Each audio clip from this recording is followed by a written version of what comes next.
Laura, today you're encouraging people to go out and vote. What would you say to people? I think that I would say to people that things can and will be different with a Labour government. We know that people, no matter who they are in society actually, apart from the very richest, have seen their pay stagnate over the last 10 years. So people are poorer now than they were 10 years ago. There's 14.3 million people in poverty, 4 million of which are in working households, and 9 million of which are in working households, and 4 million of which are quite unbelievably and shamefully children.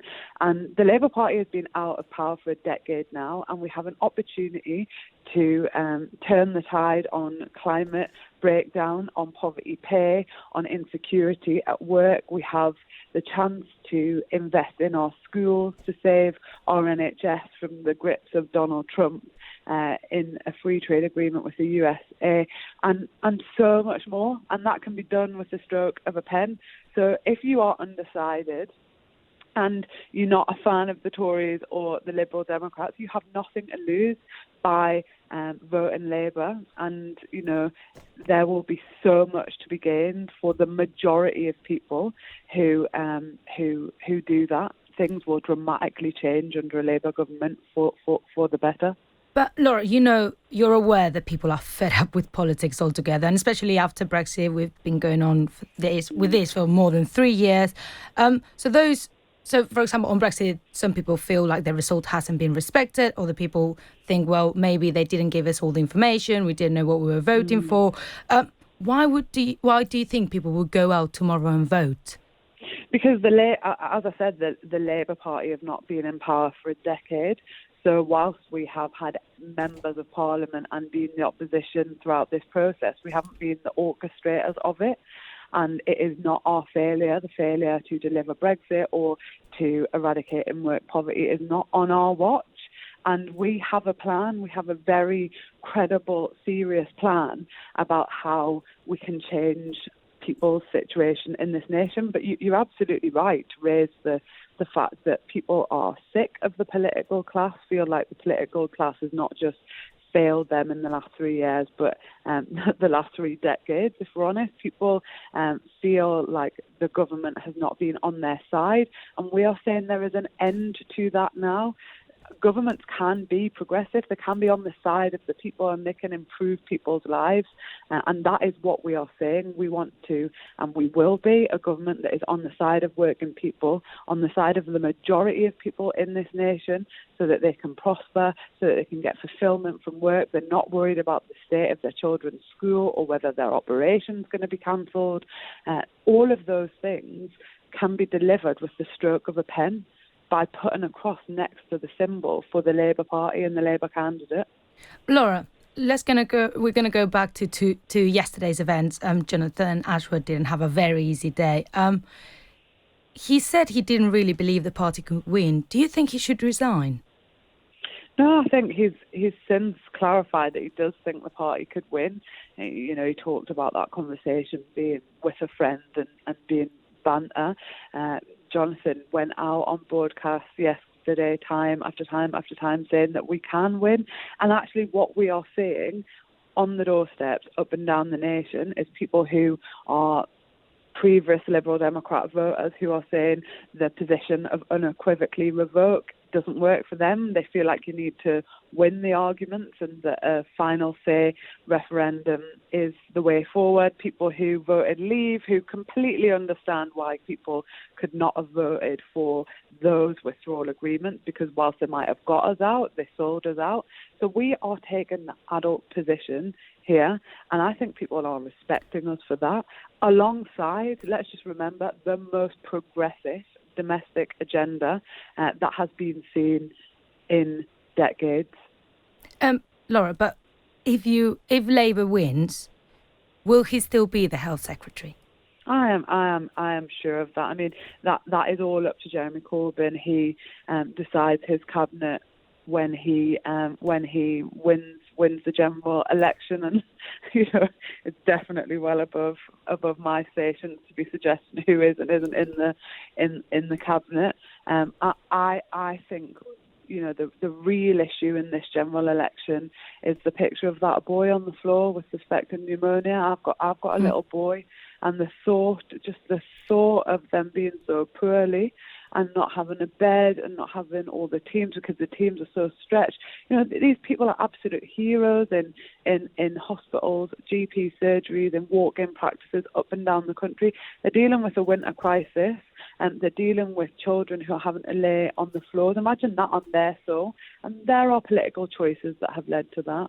Yeah, we've seen, constant flowing of disinformation during this election, I think.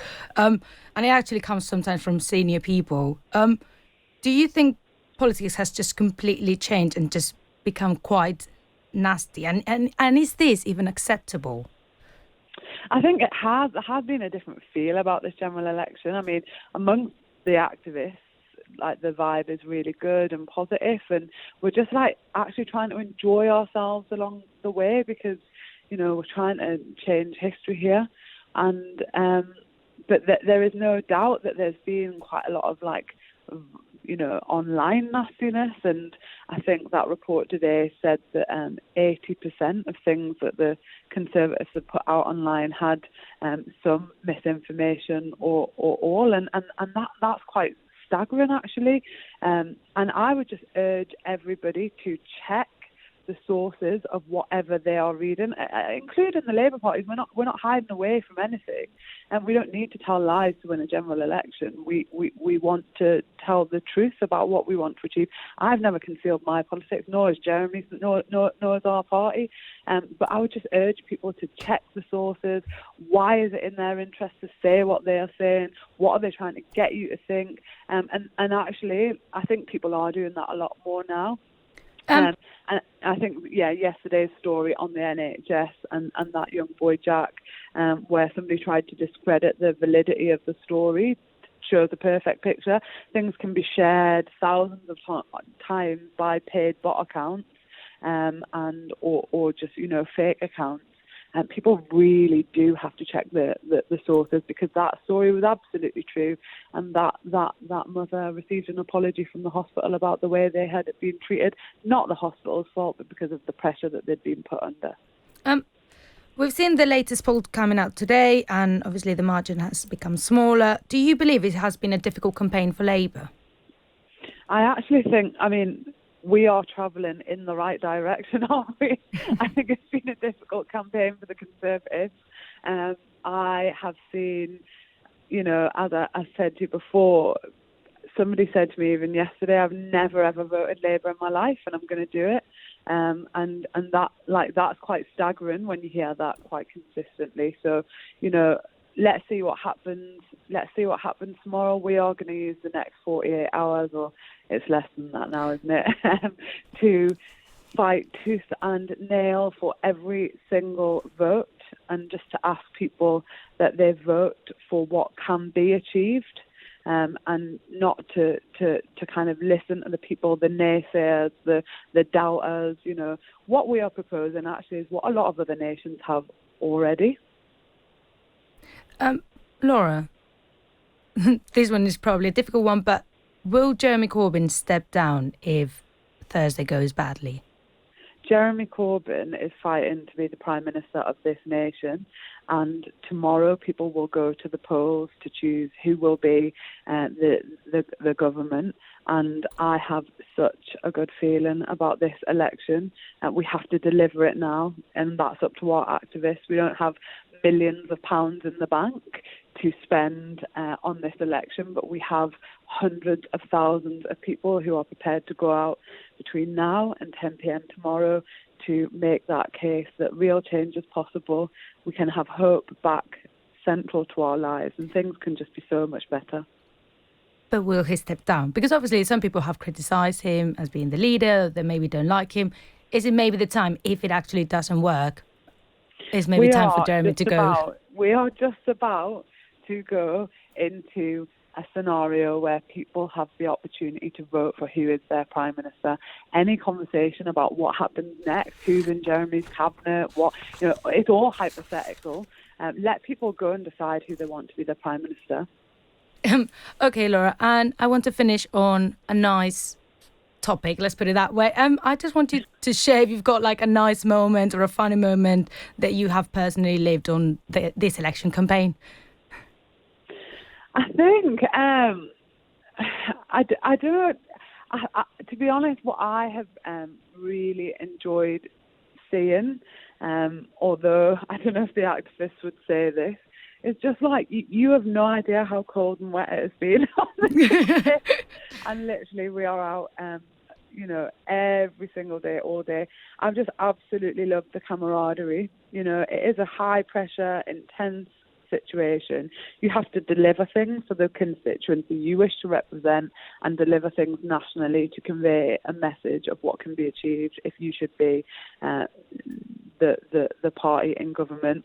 So that can be high pressure, and it's just that the activists, the members of the Labour Party are just absolutely incredible at keeping morale going, and they just don't give up.